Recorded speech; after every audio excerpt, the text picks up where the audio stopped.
जय माता दी दोस्तों। आज हम सभी को सीख देने वाली एक कहानी सुनाते हैं। एक बार हंस और हंसनी हरिद्वार के सुगम्य वातावरण से भटकते भटकते एक वीरान और उजड़े हुए स्थान पर जाकर पहुंच गए। हंसनी ने हंस से कहा कि ये हम कहाँ आ गए हैं। यहाँ न जल है, न जंगल है, ना ही ठंडी हवाएं हैं। यहाँ हम कैसे रहेंगे। तो हंस ने हंसनी से कहा कि कोई नहीं, शाम हो गई है, आज रात हम यहीं बिता लेते हैं। कल सुबह हम लोग वापस हरिद्वार चलेंगे। और वो दोनों एक पेड़ के नीचे रात गुजारने के लिए रुक गए। अब जिस पेड़ के नीचे रात गुजारने के लिए दोनों रुके थे, हंस और हंसनी, उसी पर एक उल्लू बैठा था। वो उल्लू रात में जोर जोर से चिल्लाने लगा। तब हंसनी ने हंस से कहा कि यहाँ तो हम सो भी नहीं सकते। देखो ये उल्लू कितनी तेज तेज चिल्ला रहा है, शोर कर रहा है। हंस ने कहा कि कोई नहीं, आज रात की ही तो बात है। किसी तरीके से आज की रात हम काट लेते हैं, सुबह यहाँ से चलेंगे। और हमें तो लगता है कि यहाँ पर ये उल्लू है, इस कारण ये जगह वीरान और सुनसान है। रात हुई, सवेरा हुआ तो वो उल्लू जो पेड़ पर बैठा था, सुबह पेड़ से नीचे उतरा और हंस हंसनी से क्षमा मांगी। कहा कि मेरे कारण आप लोगों को जो तकलीफ हुई, उसके लिए हम क्षमा चाहते हैं। हंस हंसनी ने कहा कोई बात नहीं। अब वो दोनों वहां से चल दिए। जैसे ही थोड़ा सा आगे चले तो उल्लू ने पीछे से कहा, ए हंस भाई रुको, तुम मेरी पत्नी को क्यों लिए जा रहे हो। तो हंस बोला कि पत्नी? कैसी पत्नी? ये तो मेरी पत्नी है, मेरे साथ आई थी और मेरे साथ वापस जा रही है। उल्लू बोला नहीं, ये मेरी पत्नी है।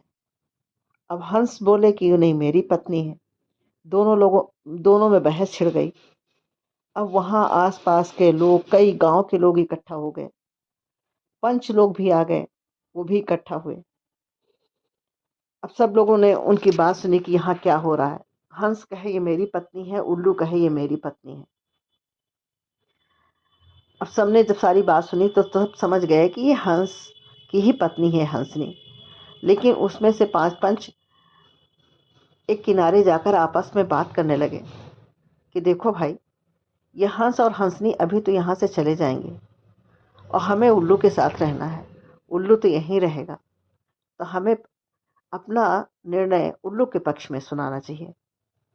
अच्छा, वो सब बात करके आए और आकर बोले कि सभी तथ्य और गवाहों को देखते हुए हम इस निष्कर्ष पर पहुंचे हैं कि ये उल्लू की ही पत्नी है, हंसनी।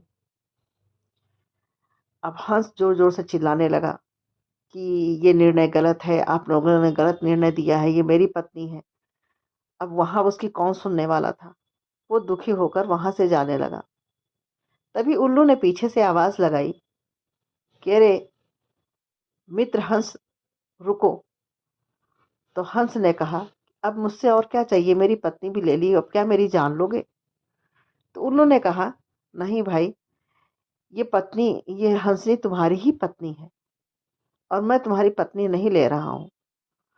मैं तुम्हें ये बताना चाहता था, तुमने आज सुबह, कल रात में हंसनी से कहा था कि यहाँ उल्लू रहता है, इसलिए ये जगह वीरान है, यहाँ लोग नहीं रहते, ये उजड़ा हुआ है। और हम तुमको ये बताना चाह रहे हैं कि यहाँ उल्लू रहता है, इसलिए ये जगह वीरान नहीं है, ये इसलिए ये जगह सुनसान नहीं है। ये जगह इसलिए सुनसान और वीरान है कि यहाँ के जैसे जो सरपंच हैं, पंच लोग हैं, वो उल्लुओं के हित में अपना फैसला सुनाते हैं। अपना निर्णय वो उल्लुओं के हित में देते हैं। इसलिए ये जगह आज तक यहाँ पर हमेशा सुनसान और वीरान रहा है और यहाँ की कोई उन्नति नहीं हो पाई है। तो इस कहानी से हमें सीख मिलती है कि हमारे देश के इतने आज़ादी के इतने वर्षों बाद भी जो यहाँ की उन्नति यहाँ नहीं हो पाई थी, या यहाँ की जो स्थिति थी कि हम सब या यहाँ की जो जनता है वो अपना फैसला उल्लुओं के हित में देती थी। तो आप स्थिति को समझिए, हमें क्या करना है, और अपना भला चाहते हैं, अपने देश का हित चाहते हैं, और अपने आसपास जहाँ भी आप रह रहे हैं, आपका निर्णय हमेशा उचित होना चाहिए। जय श्री राम।